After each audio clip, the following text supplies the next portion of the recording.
Assalamualaikum warahmatullahi wabarakatuh. Nama saya Yuliani, nomor induk mahasiswa 1901819, Program Studi Pendidikan Bahasa Inggris tahun masuk 2019. Saya akan menjelaskan materi pertemuan keempat, mata kuliah Administrasi dan Supervisi Pendidikan.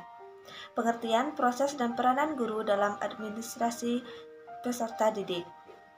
Menurut Sururi, peserta didik adalah komponen masukan dalam sistem pendidikan yang kemudian diproses dalam proses pendidikan sehingga menghasilkan manusia yang berkualitas sesuai dengan tujuan pendidikan nasional. Menurut Undang-Undang Nomor 20 Tahun 2003 tentang Sistem Pendidikan Nasional, Bab 1 Pasal 1 Ayat 4, peserta didik adalah komponen masyarakat yang berusaha untuk mengembangkan potensi diri melalui proses pendidikan atau pembelajaran yang tersedia pada jalur, tingkat, dan jenis pendidikan tertentu. Menurut Genevieve dalam Ali Imran, administrasi peserta didik atau pupil personal administration adalah suatu layanan yang memusatkan pada pengaturan, pengawasan, dan layanan peserta didik baik di dalam dan di luar kelas. Tujuan administrasi peserta didik yaitu untuk mengatur berbagai kegiatan dalam bidang kesiswaan agar proses pembelajaran di sekolah dapat berjalan dengan lancar, teratur, sehingga dapat mencapai tujuan pendidikan yang telah ditetapkan.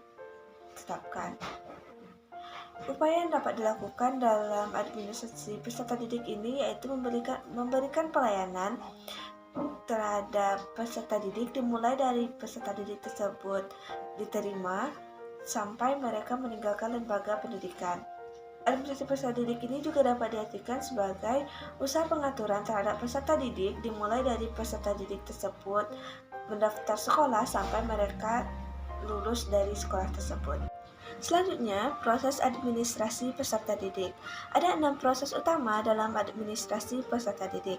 Yang pertama, perencanaan. Dalam proses ini dilakukan identifikasi atau analisis terhadap kebutuhan peserta didik. Ada hal-hal yang harus diperhatikan dalam proses perencanaan, yaitu dengan perhatikan daya tampung peserta didik atau jumlah kelas yang tersedia yang ditentukan pada saat rapat komite atau rapat penerimaan siswa baru. Yang kemudian ditetapkan daya tampung peserta didik baru. Yang kedua, penerimaan peserta didik. Setiap calon peserta didik memiliki hak yang sama, namun terdapat persyaratan yang harus mereka penuhi agar diterima di satuan pendidikan. Yang ketiga, orientasi peserta didik baru. Masa orientasi peserta didik baru merupakan masa mengenalkan mereka pada kondisi lingkungan tempat lembaga pendidikan mereka berada, seperti kondisi fisik sekolah dan lingkungan sosial sekolah. Yang keempat, penempatan peserta didik. Sebelum memulai proses pembelajaran, peserta didik dikelompokkan berdasarkan persamaan-persamaan dan perbedaan-perbedaan yang ada pada diri peserta didik. Yang kelima, pembinaan atau pengembangan peserta didik. Hal ini berkaitan dengan kegiatan yang disebut kurikuler dan ekstrakurikuler.